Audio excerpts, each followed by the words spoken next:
Hello, everyone. The Game Mechanic here, and I am so beyond excited to be bringing you an official Civilization 7 review. This is a sponsored review. What does that mean? It doesn't mean a lot other than I won't disparage or talk a bunch of smack about the people that make the game. Not that that was ever going to be a risk or a concern, but you will get my honest feedback in terms of the game. You will get you will get my most humble of opinions. You will get everything that I think and feel about good, bad, ugly, otherwise. We'll be able to talk openly and honestly about it. Don't think you're getting some weird distorted viewpoint from me. Do want to say thank you again. It's incredible to be included in this marketing rollout. I'm so tickled to be representing America in Hamburg at the Civ World Summit. I'm so tickled to be appreciated enough and recognized enough to be included in all of this. So thank you to all the people that have made that possible. Thank you to all the people that are working their butts off to get this game out and to make really just such a wonderful marketing push and a wonderful game. And thank you to Firaxis for making the best game in gaming, as far as I'm concerned. Just really appreciate how much thought and effort has gone into including so many different streamers, big and small, all over the place. I mean, I've been on hiatus for a little bit, but I'll be back full time. I'm still just honored and humbled to be a part of this. So massive thanks. Without further ado, though, let's talk about this review and what it's going to look like and what we're going to cover. I've got a list of all the things I want to cover. I've solicited some of them from our Discord and our community. And some of them just of things that I know are on Civ players' mind. I'm a Civ player vet, and I've got a lot of thoughts and opinions about this stuff too. So we're gonna kind of go topic by topic. I've got the game pulled up next to us here, so we'll jump in and out as needed. In terms of needing to show you some things or Civilopedia or whatever. There won't be a ton of gameplay here, so come by the stream as soon as I get back from Germany, and we'll answer questions and play plenty of Civ 7. Don't you worry. So with that, let us begin. As many of you know, Civ 7 has set out to solve some major issues, and you solve issues with new systems and rethought, mechanics, and really, I think they have presented us some of the most ambitious systems that I could have thought of. When brainstorming or thinking about Civ 7. So let's start with some of the let's just start with some of these. We've got the uncoupling of leaders and civilizations, as well as a very interesting jump into a very straightforward playthrough on each of them. This is ambitious. This rubbed some of our fans the wrong way, and in terms of historical accuracy, and in terms of what people expect from a Civ game, and what it's been like for the first 6 iterations of this thing. I like this system. It's going to be a bit of a bold take, and I know that I'm going to get a lot of flack from some people around my enthusiasm over certain things, but whatever, deal with it. I'm an enthusiastic person. I like this system. I realize that it's anachronistic. I realize that this doesn't feel good to some people from a historical context, but what I will say about that is the fun parts of a historical strategy game are going to be the anachronistic ones, at least in my personal opinion. Gandhi never nuked anyone, and it's a fun meme now. You're going to be able to couple, you're going to be able to take Benjamin Franklin and make him, Persia. And it's fun. It's silly. It's good from a gameplay perspective, and that's really where I care the most. I love the history of Civ. It is garnered and fostered such curiosity and such an education, frankly, in terms of history, geography. Who are these people? What were empires like? When was this? Et cetera, et cetera. And I think that little spark is the most important part. I think the fact that Civ is historical, not a history textbook, not a one for, it'd be boring if it was. Like we wouldn't have anything to do. It would just whatever. I like it. I like it. Anachronisms aside, I didn't really get bothered by it. Now, there are sub parts of this that have felt a little jarring, and felt and a couple things that I'd like to see in terms of cohesiveness, consistency, etc. And one of my main quote unquote complaints or whatever in that department is the naming of cities. Because I'm so used to picking a leader. If I pick Benjamin Franklin, okay, he's American, I expect American city names. That's not how they're derived. They're derived from the Civ, which again, I get and makes sense. But what I would like, if I may be so bold, let me click a button and ask that all of my leaders be, or all of my cities rather, be named after American cities or Russian cities or whatever it may be. Because it is a little confusing when you're in game and you're looking at city names and part of you's like, yeah, I'm sure I'm playing Rome, or I have some Roman abilities, but this is the portrait. This is what's recognizable from era to era, is that you have a leader. And so I just let me toggle it. Just I know the American city names are in there. Let me toggle it, and I don't know what issues that creates. I haven't talked to anyone about that. That's just kind of a wish list item. But that's something for me that would make it feel a little bit more cohesive. But that gripe aside, I love this system. I think this system is really cool. You get to couple together multiple different civs, and you get multiple unique units, and you get multiple unique buildings or tile improvements or whatever throughout the game. And we'll get to the age mechanic in a bit, but I like these combinations. I think it's fun. I think the fact that each of these like antiquity civs will have something that's ageless, something that's going to carry over. So our Parthenon district as Greece, that'll carry forward and remain powerful, which is really cool, because when you get to the exploration age and the further ages, when you've progressed past this original civ, you'll be left with some remnants of them, and I think that's really, really cool, because it's going to create so much varied gameplay and interesting like final steps of your civilization.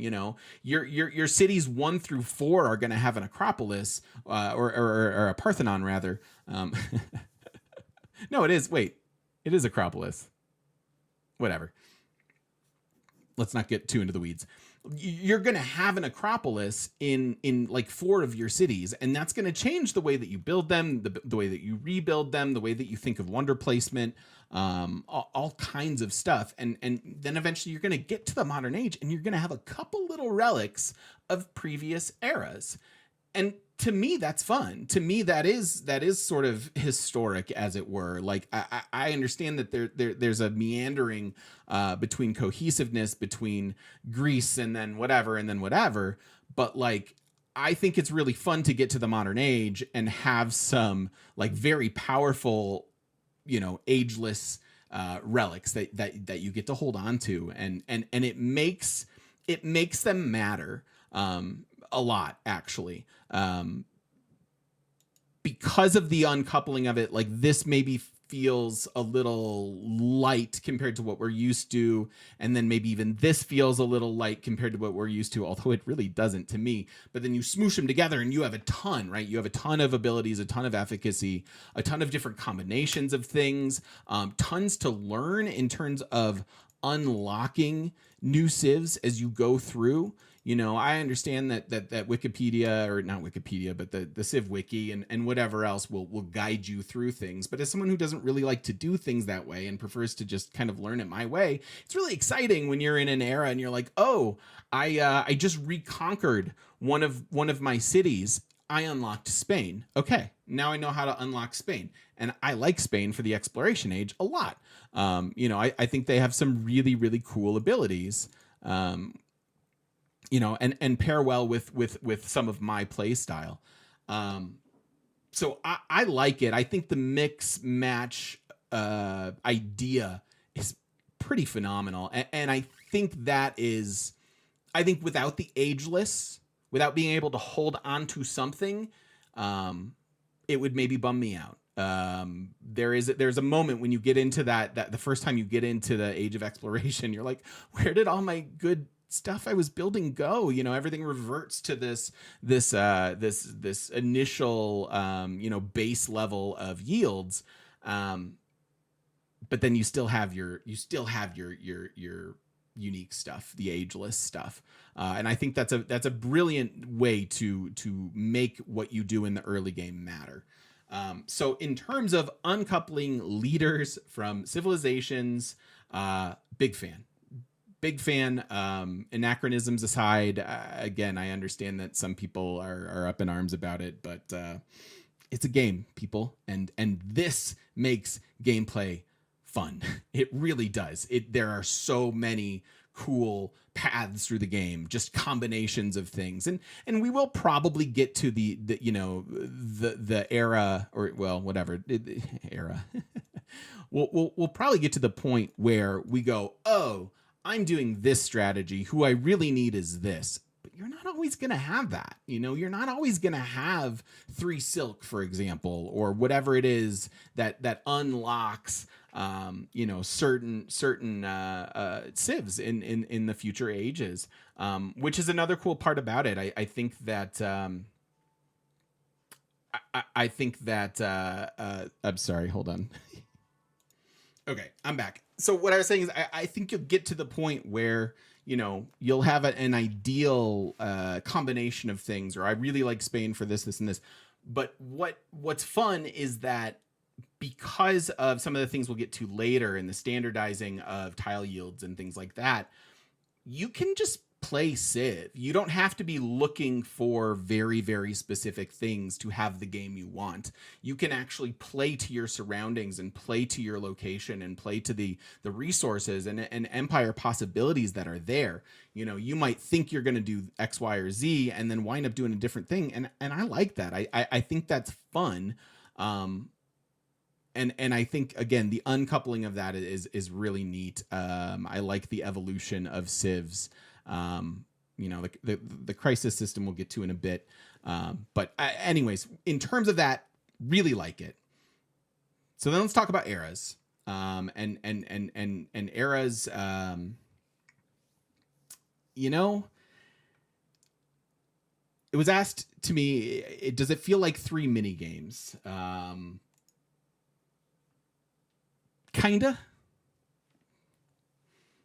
Like definitely ending an age interrupts that hyper focused one more turn, click, click, click, click, click, click, I have to keep playing sort of thing.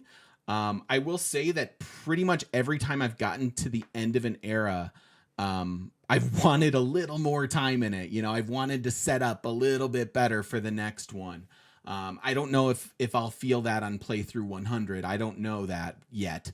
But it's a bold choice, and take it as it is. This is how it works. You can turn off the crisis stuff. You don't have to have that. I have felt that the crisis system it's left me wanting in terms of intensity. There are times when I'm like, crisis is happening over there. I filled out my land and no one's spawning next to me, or, like these things that are happening aren't actually that punishing. And, it's felt maybe a touch anticlimactic, getting to the end of an age, but all of the things that happen at the end of an age are actually exciting. So for example, evolving your civ and having these traditions and legacy things that you get to then, bring forward with you.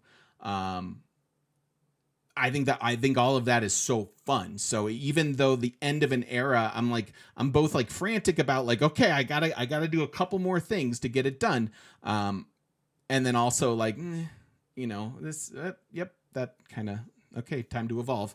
But then when you evolve, you're like, okay, cool. Here's what I get to do this time, and all of these things have created a lot of variance. And I think that's one of the main goals that's been set out to be accomplished is replayability and getting rid of a rote correct path, an optimal path or the most efficient path through something. I don't really pay attention to the turn timer the way I once did in Civ 6.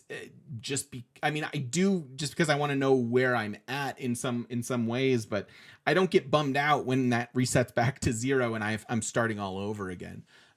So that, taking my attention and revamping, each age does make the game more fun as you play.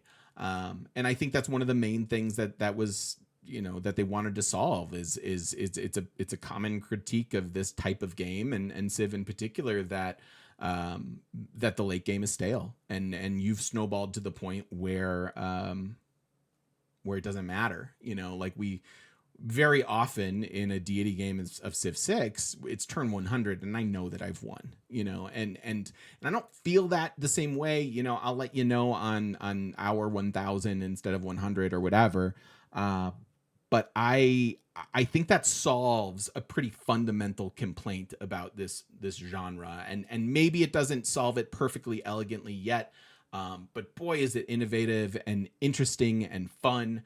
I do like redistricting over things as the game goes on. I think one really cool thing, we'll get to cities and city design and districts and all that stuff, but it's really fun that you get a chance to redistrict several times throughout the game. You get to go, oh, okay, now what goes here? In the antiquity age, I needed my monument there. I needed my this X, Y, or Z district over here. And then now I get a chance to rethink it. Now I get a chance to go, okay, actually I'm going to build a wonder here. And then that means I'm going to set it up like this. City planning was one of the most fun things in Civ 6. And I was a little worried that we were getting away from that, with districts sort of changing, and not having that blue campus district where I'm like, oh man, +5, that's exciting. It's way more fun in Civ 7. It's way more fun. City planning it's so interesting the way that it works, and you really have to have a knowledge and forethought, and the UI makes it kind of obvious what your best district at that moment is. So it's both complex and newbie friendly because it shows you okay, biggest numbers there. I'm gonna build it there, and you don't necessarily have to understand every little nuance to do it effectively. The whatever it is, like the tooltip or the UI element of districting has improved a ridiculous amount. You don't have to recognize the level of nuance that your city has in order to build a good city. And I think that's a good thing. There's complexity there for us, experts and people that want to min max, who just want to go, okay, all right, I know I got to build this here, and this seems weird, but I'm going to make it over here, and then we set ourselves up for that. But if you're new, you just get to go, oh, +2 is better than +1. I'll throw it there for now, and then you'll figure the rest out as you go. And I think that's going to be a kind of a theme throughout my review, is that it's impressive to me the level at which this game is both complex and newbie friendly. That's a very, very difficult line to walk. And I've been really, really blown away by the choices to remove certain things have level set a bunch of stuff in a way that, again, maybe rubs you the wrong way because you haven't played it yet. But I don't have to think about, oh man, I spawned into Tundra. Tundra's exciting. Tundra's great. Desert, that's great. I don't need one Petra to just save it, you know? And by the way, Petra Uluru is still a thing, and it's amazing. It's better than ever before, right? It's so fun to get that city still, but I don't have to. There are other things I can do. There are other options, and no biome is bad. And I know that that's a really bold choice. Speaking of bold choices that they've made, I freaking love it. I absolutely love it. I think it is beautiful and elegant, and the way that things like warehouse buildings are designed and districts and all of that is it's so much more exciting to play the game than spawn into the most ridiculous ideal situation. I mean, think about that. Think about what I just said. It is so much more fun to play the game than it is to spawn into the most ridiculous Reddit post of a capital. That's a good thing. That's a really good thing for the game. You're still going to care about resources. You're still going to care about spacing of cities and where other civs are and stuff like that. But there have been some bold changes in terms of homogenizing tile yields that have had such a profoundly positive effect for me that I love it. You know, now I get excited about like, oh, okay, I can see my first 3 tiles are going to be this. They're going to be farms, and I'm going to do this and this and this and this. It's so much better. It's so much better because it's so much. They've taken all of that RNG out and just let you play the game, and that's awesome. It's really, really fun. Okay, so I jumped into a game here so that we can kind of look at some things and Civilopedia and everything else. Progressing towards the end of the game in this one, playing someone I've had a ton of success with and happy times with, Xerxes. Incredibly fun to pair with all kinds of stuff. So what I wanted to illustrate a little bit is why what I was just talking about matters. You have really straightforward production of or not production of tile yields. You have straightforward yields. The little happiness thing. Happiness is such a better system than amenities. Well done. Thank you for bringing that back.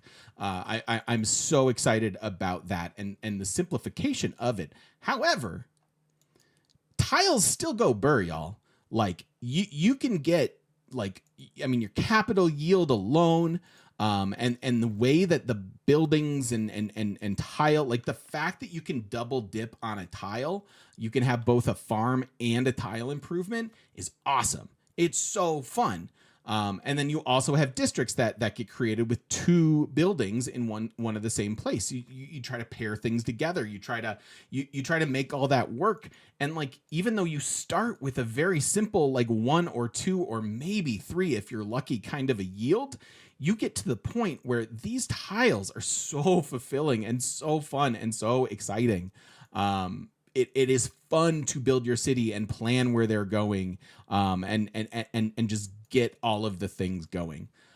So that answers a major thing for me: is, are these systems fun? And I've been having a blast. I know that this is again around 100 for me, versus 6,000 or 7,000 with Civ 6. So we'll see if it holds up over the test of time, as it were. But they are fun. They are fun, and this is a video game. So do I think they're good? Yeah. From that perspective, yeah. What are the trade-offs? we've already covered a couple of them. So some of the lack of cohesiveness between what you expect and what you're actually getting in terms of like city names, for example, or knowing what your opponents are doing. But you can click on them and you can see the things. You can see all the things. And I think that in terms of other issues that they create, obviously, you bum some people out with big changes like this. Change is hard for some people, and so it's easy to criticize things you don't understand or haven't played yet. But so much of, I will say this, for almost everything that's in Civ 6, it's in here somewhere. It might not have the same feel or importance or whatever, but almost everything is in there somewhere. I'm so delighted that they left in natural disasters and volcanoes, anything like the lightning storms, all that stuff that can add fertility. That's just fun. And by the way, that gets reset every age 2. So don't get married to it because it's gonna go away. And that's fine. It makes sense. Like as far as another good thing about like the eras and some of these changes is you do kind of feel like, oh, the age of that Civ is over, and now I'm a new Civ, and I've got a similar setup. I've got the same cities, and I've got work to do. But even the fact that disaster yields go away, like, kind of makes sense. Like you take advantage of the fertility in a short term, couple decades type of a thing, and then it would probably diminish a little bit. So there is sort of an evolution of a story happening too. It feels more cohesive than you might think. Because of that, I think keeping the same cities and whatnot feels good. It feels good. It feels fun. And I like it. Let me pause while I think. Okay, so does it feel like 3 minigames? Kind of, but they're 3 really fun minigames. I can crank through Antiquity in a fairly short amount of time. But that's because I've been, spamming it and I really enjoy it. It to the extent that they are mini games, they are so varied and nuanced, and whatnot. Like just building your city 3 times is really fun. It's fun. Resources evolve. Every little attention to detail has been covered or thought of. It may not have the exact result that you would have picked, but it's been thought of. And it's been looked at, I can guarantee you, because just tradable resources. It's another fun part of the game. I mean, we were clamoring for economic victory. We were clamoring. What other kind of TGM things are in here that I've been on my high horse about? There's a lot. But an economic victory like that feels like it matters. The fact that both the base yield of resources, the resource itself might change and evolve, and then also the result of the yield from resource allocation, that changes too. I love all that. I love all that a lot. It feels meaningful and impactful, and it makes sense that like certain things would go obsolete while others stay the same. Yeah, I think that is like the attention to detail on all of these parts feels awesome. Again, you do lack a little cohesiveness. I will again sort of illustrate like I really want, and I'll save this for a little later because I love the Civlopedia and I've not been super impressed. There are certain things that I feel are lacking. Where am I trying to find here? I'm just looking for resources. Where are they? This is gripping entertainment. Here. I want a button. I want 2 buttons in Civlopedia. I want a button that shows me what this is in each age. Let me click it so I can see it. And it's just the one thing. Or just show it all to me in one thing. Tell me that camels becomes blah, blah, blah, or whatever, right? Like I want to be able to access the information for the age I'm not in the same game, because I'm trying to get to the end. I'm trying to plan for future eras, and it's very it's disruptive to have to find that information when it's not in the Civlopedia. So that's one small critique. The other critique I would have for the Civlopedia, it just feels a little sparse. And I would adore and love have Gwendolyn have a little button there and have her pronounce Axum for me, and I just want to click it so that I can know, because I've learned so much from this game. In each iteration of the game, I suck at pronouncing things. I'm American. I'm an idiot, like I don't know what any of these words are. I would really, and I understand that, like, okay, there's some debate there, and if you commit to this is pronounced this way, you're going to get some people that push back or whatever. I don't care. Those people, they don't like fun. Ask Gwendolyn to click it and tell me how this is pronounced, because that would make me very, very, very happy. Just one, because she's amazing and it would be fun. But two, it would be really, really useful, and I would have a better time pronouncing things. So a couple small gripes in there. In terms of new systems, are they fun? Yes. Do they solve the issues that they're set out to solve? I think so. Are there some trade-offs? Yeah, a little bit. Not being able to snowball endlessly and just roll over a game, which can be very satisfying too. Does it solve the snowball entirely? Let's talk about this a second, because as you finish an age and you transition, you are left with precious few technologies. And I'm going to switch over here. Okay, so the start of a new era, the start of a new age, you are left with whatever economy you have mustered, and your access to new buildings is kind of far in terms of turns. So if you are up against the AI and they are snowballing, the rubber banding of an era will prevent the endless snowball, the impossible to get back situation. But the snowball kind of still is real, because you start with some amount of your previous economy. And your access to improving that takes time and tech. And so if you have garbage science to start this era like I do, it's going to take a long time to get to anything that sort of matters and is going to fix that. So we'll talk about AI and difficulty levels and stuff too. But I've found it hard to keep up with a snowbally deity AI. It's just been tough because they'll start with better science or better culture than you. I don't know that this is actually deity AI with their numbers, but so I don't know that it actually solves that sort of snowbally thing, but maybe there are other systems that are supposed to prevent that. I don't know. But so does it solve some of the issues? Yes. I have found that I really want an amazing expansive economy going into each age. Otherwise I feel very, very behind to start. And that gets multiplied by things like deity AI and just the AI snowballing in front of you.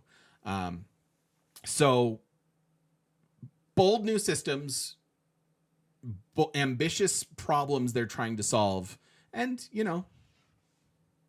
in some ways, really, really good. And in some ways, like, boy, it's a hard problem to solve, isn't it? In an ongoing game like this. So let's briefly touch on the other parts of game creation. Here, I'm going to take this.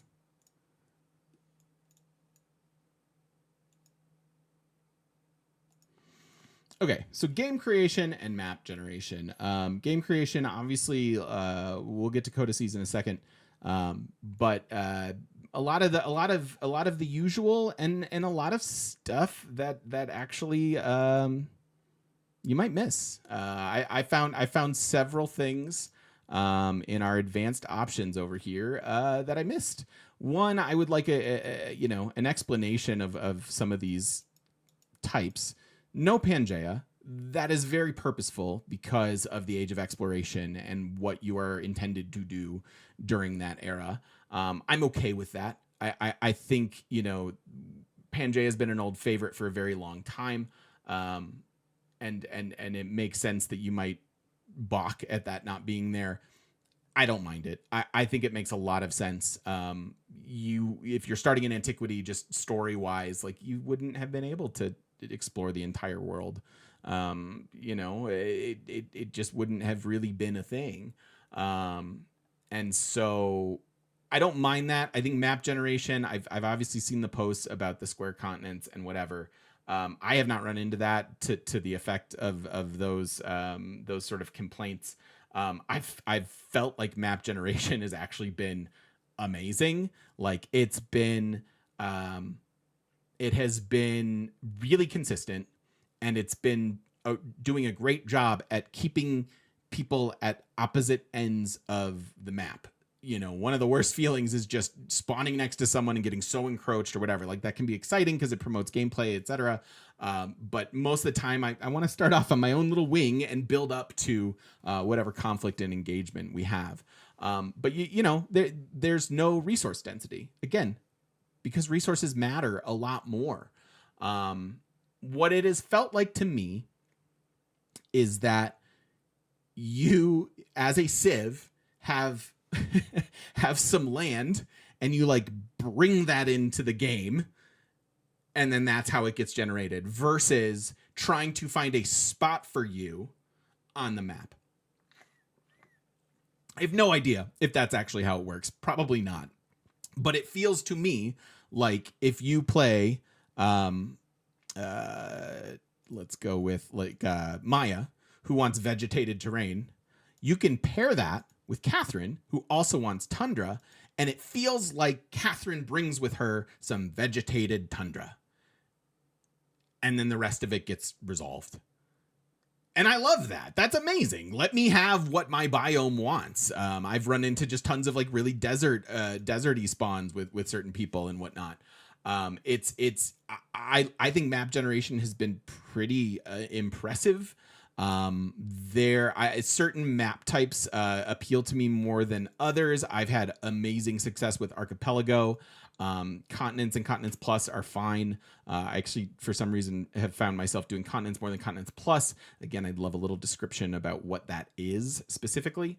But I've found map generation to be very, very consistent. And yeah, no complaints from me there.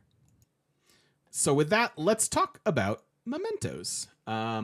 There's some interesting includes. You won't have 8,000 scenario based achievements, thank God. There's some kind of neat stuff that you can customize in terms of your Steam profile, etc.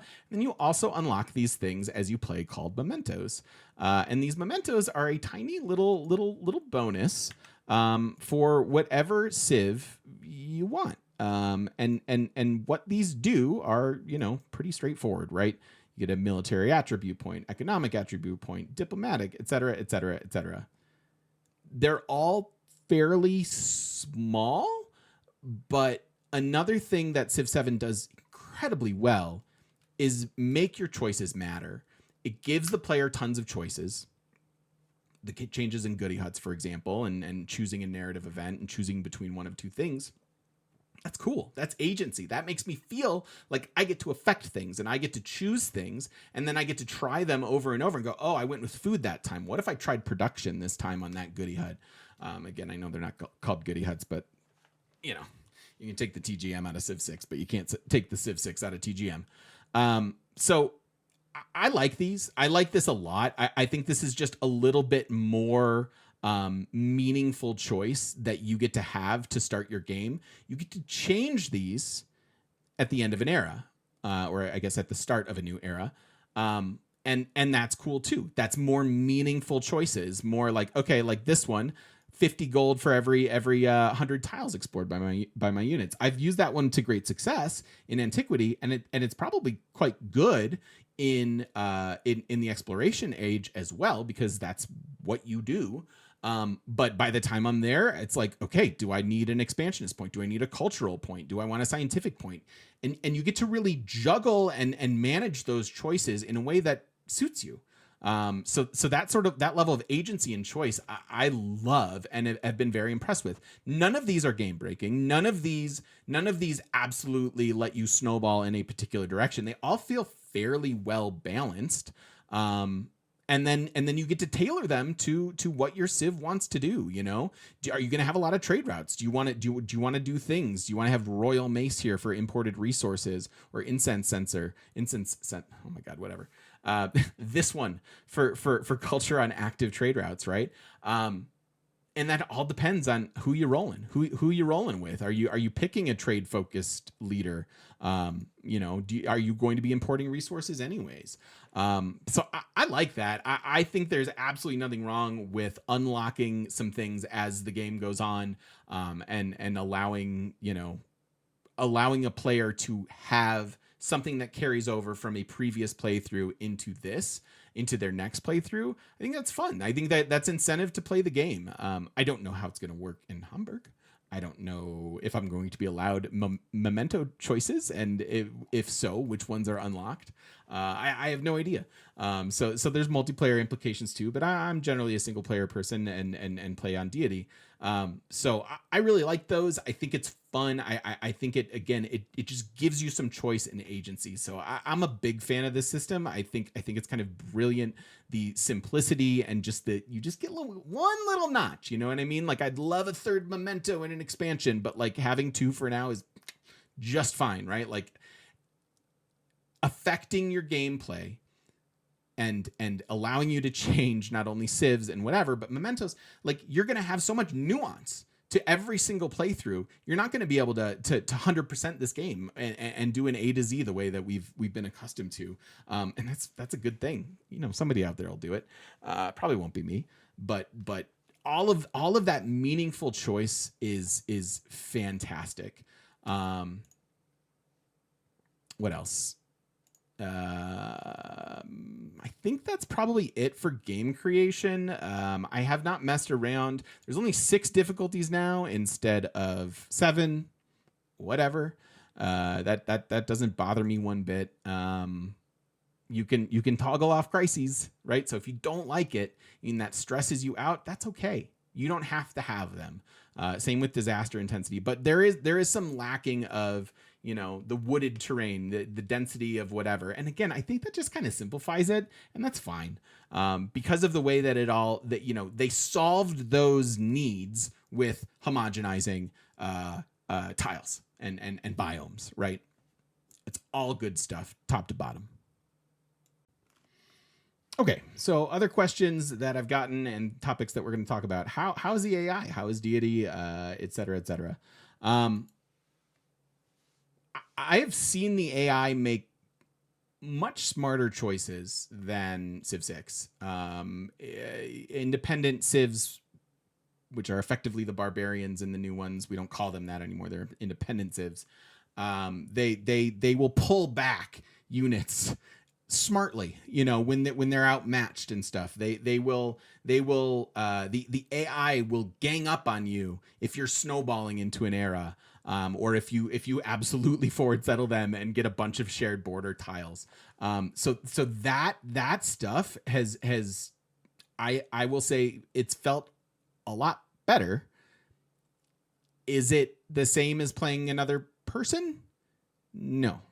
And it probably won't ever be, right? Like Deity has a +8 combat strength bonus, which is up from Civ 6. I'm not stressed about what that means, other than maybe it's slightly more powerful. They seem to still get percentage-based multipliers. I think they capped the crazy snowball of settlers, which is really, really good. So I do think that the AI is improved. That said, it doesn't feel 7,000 times better, but it feels 30% better. You know, it feels some amount better. You know, and the deity AI is kind of an extension of that. It is still it is still a numbers game in a lot of situations, and that might be frustrating to some, but that's where things are at right now. I don't have any complaints around that.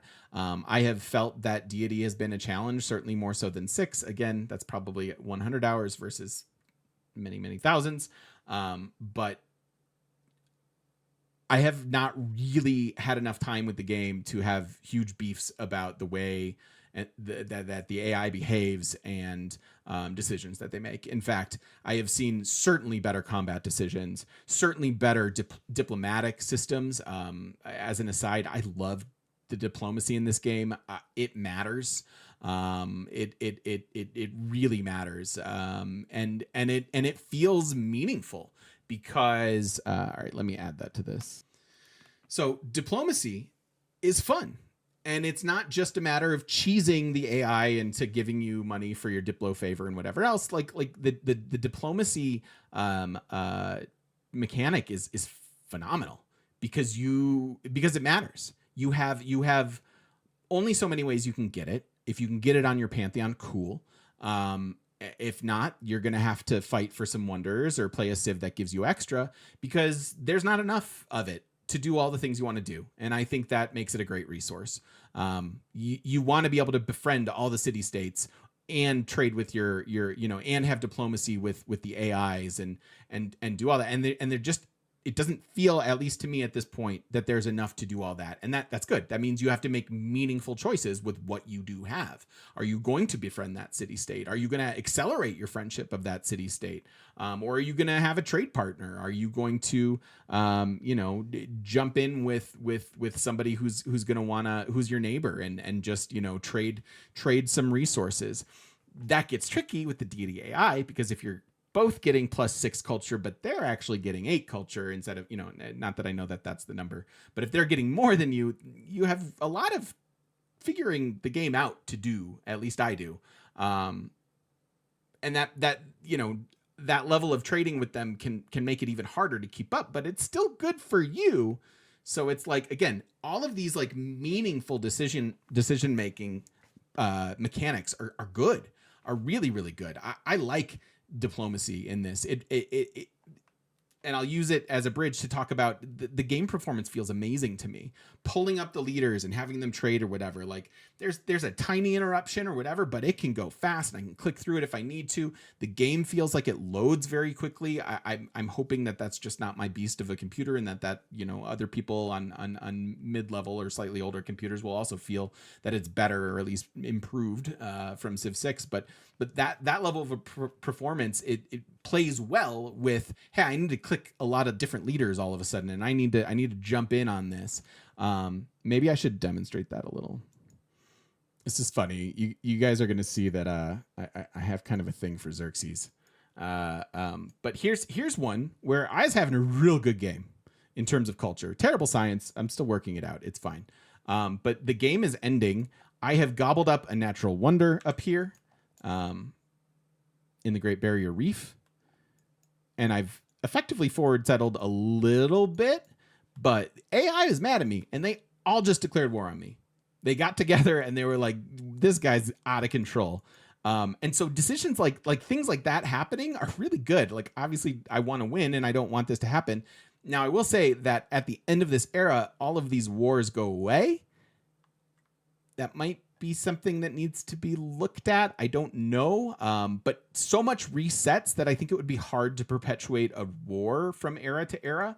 But still, I like that they are noticing my snowball and I'm making them mad with how expansive I'm getting. And all of a sudden, they're angry with me. Right. And this isn't a good one to demonstrate all these options. I can't use my influence or Diplo favor, as I'll probably mistakenly call it a lot. But I can do sanctions, right? I can no longer do the friendly endeavors or try to come up with treaties, but I can try to steal science, steal whatever, like hinder their culture. that there's diplomacy is pretty excellent across the board, and I enjoy the silliness and the cheekiness of all of it. I love the animations. I really enjoy. I've enjoyed my interactions with the AI in this game, which hasn't always been the case. There's a lot of Civ 6 that's like, okay, leave me alone. I want to do stuff. And that is not so much like you do have to work with or against, or at least make some choices around, what you're going to do with your neighbors and how it all works. So again, I that's really good stuff for me. So those maybe it's disappointing to hear that the AI isn't machine learning level. I'm playing against a human player. Go play against human players if that's what you want. I don't know what to tell you. It will continue to improve. It will continue to get better. And I do think it's a step above what you're used to, at least as far as Civ 6. I also want to address the question I got, which was, is domination possible in Antiquity? It feels really ambitious to try to do that. I'm not saying it's impossible with the right Civ and leader combo. I admit that that has not been my focus, is warmongering and doing stuff like that. I've wanted to learn the buildings and where things like that go.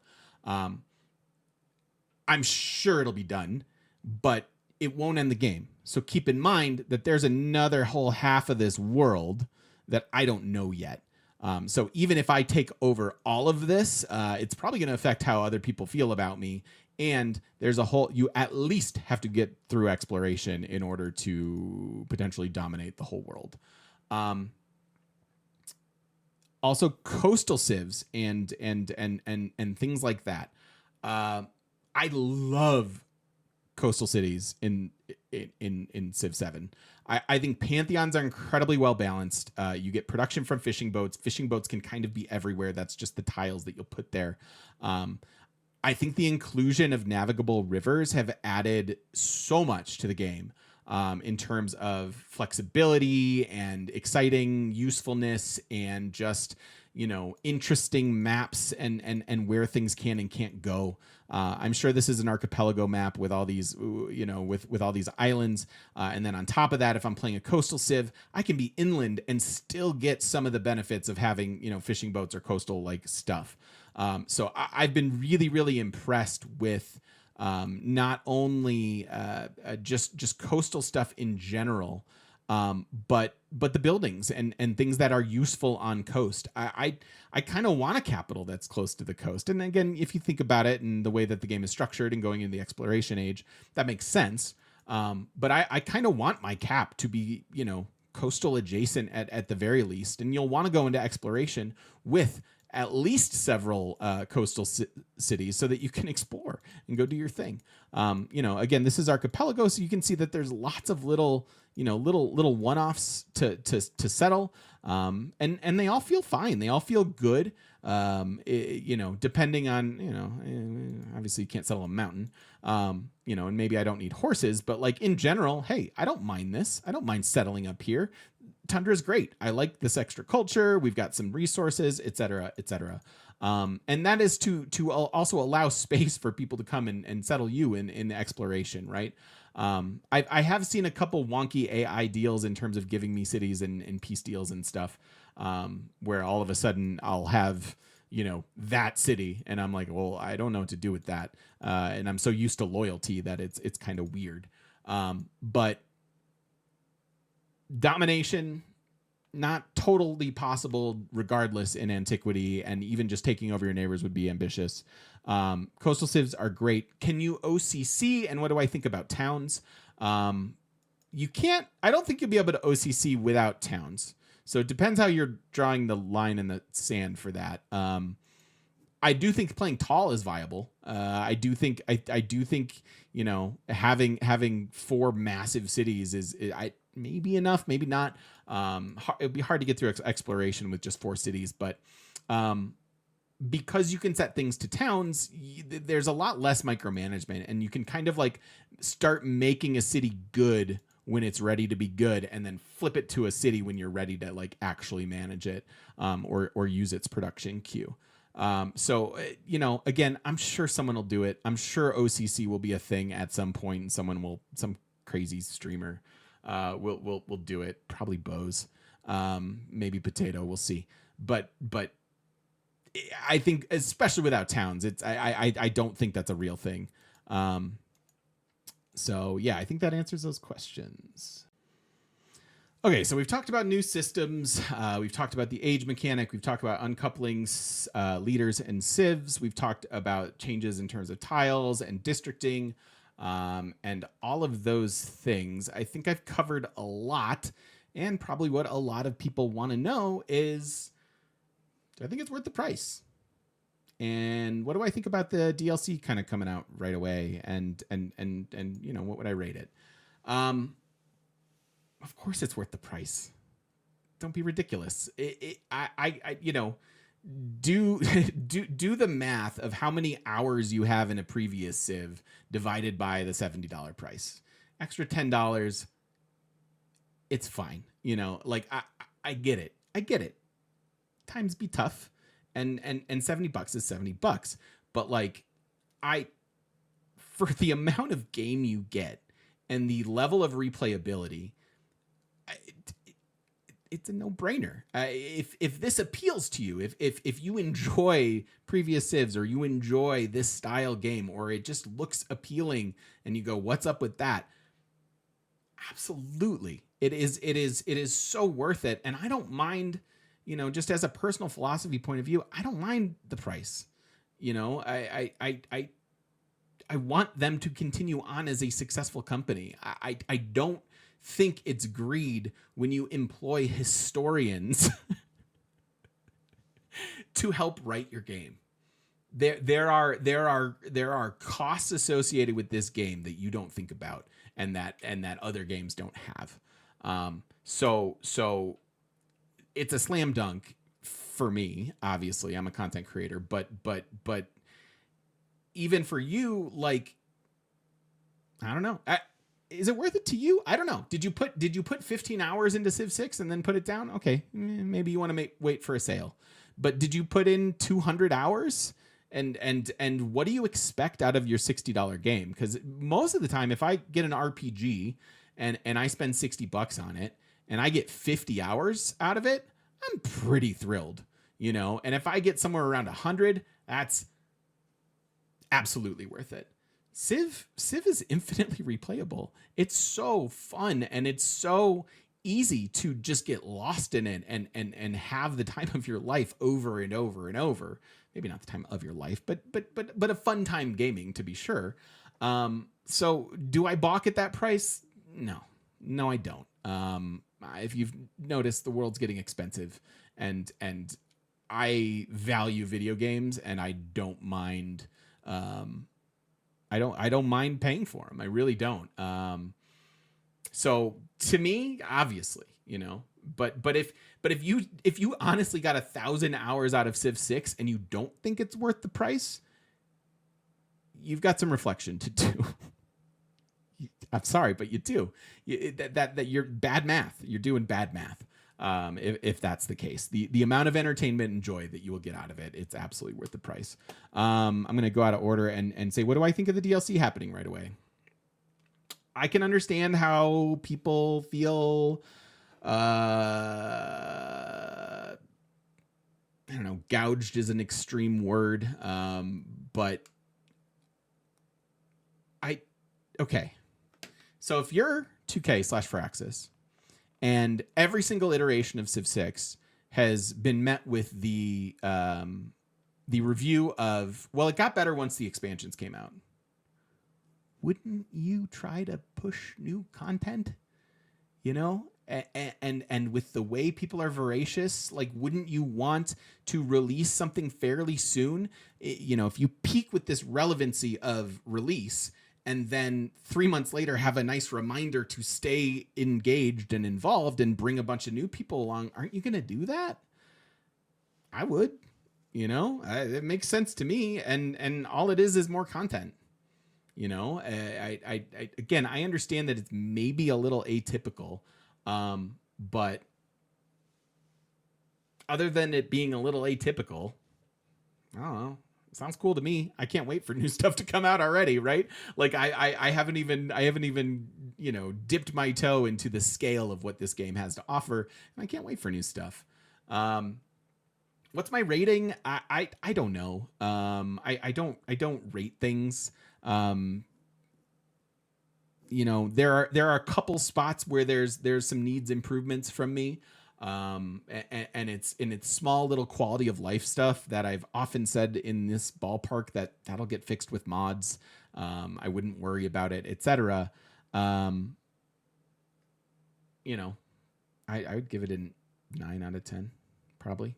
You know, with the understanding that there will be more of this game for it to feel fleshed out. Like the amount of fun that I'm having with it, the amount of, oh my god, I'm theory crafting this and this, and I need this memento, and actually no, I'm gonna do this memento instead, and that level of fun and intrigue. Yeah, I think it's excellent. I think the level of detail that is clearly put in there with people like streamers in mind in terms of replayability and not having to restart endlessly. Like I can't tell you how amazing it feels to have been able to voice things like that and then see them come to fruition. It's incredible. It's so cool. And again, the level of attention to detail is S tier. You might not like where something ended up. You might not like some of the choices that got made. But in terms of polish and things like that, yes, I know there are some bugs, and I know that there's some stuff that's going to have to get worked out. That's normal. Do you know the amount of hours that's going to get played of this game in the first week, as opposed to their entirety of QA testing or even like streamer level QA testing? Like that stuff is going to get solved. It always does. And so I don't look at that stuff as a negative. They've already confirmed the map size is going up. Well, there's only so many leaders right now. It's going to take a minute, and by the end of it, there's going to be too many leaders where you're like, oh my God, I don't know what to do with this. And who do we possibly pick and all that stuff. Right. And it seems like there's a lot of people out there that want to be really unhappy about Civ 7 or had the wrong expectations or clearly aren't Civ fans and whatever. To you, I say, enjoy whatever game you want to play. This is an excellent iteration of Civilization. It feels like it took the best parts of Civ 5 and the best parts of Civ 6 and smooshed them together and borrowed a little bit from, whatever else. And now you get this tasty, delicious sundae that you get to eat over and over and over with whatever toppings and recreatable toppings every single time. I'm so excited about this game. I'm so excited to share it with the community. Twitch.tv/Game Mechanic. I will be back to regular streams and we're gonna play the heck out of this. I covered it. If I didn't like it, I covered it in this review. And again, that's not it being altered by the fact that it's sponsored. That is just me having some things that I would like to see in the game. But it's really, I can't picture a better iteration right here in my hands and launch being so close. I really can't. I'm tickled. A lot of the stuff that I was nervous about after sort of seeing it the first time has been solved and polished and does not irk me in the way that it maybe once did or whatever. Things like renameable units. I'm sure that'll come. Renameable cities. That solves one of my big complaints too, right? I'm sure that will come. And if not, it will come in the form of a mod. And all of that is fine. So for me, the thoughtfulness and the level of attention to detail and broad thinking, big zoomed out, scaled up thinking, it's amazing. It's absolutely amazing. I don't know how they keep churning out the new best Civ every single time, but they do. And this game is incredible, and I can't wait to share it with you all. Thank you so much to Firaxis and 2K. I can't, again, I'm beyond myself with superlatives for how appreciative I am for this opportunity. Thank you for sponsoring videos. Thanks for sponsoring me to go to freaking Germany. I can't wait. I can't wait for the next few weeks. I can't wait for the future of this game. I can't wait to see you all in chat. We'll see you soon. Thank you so much for watching.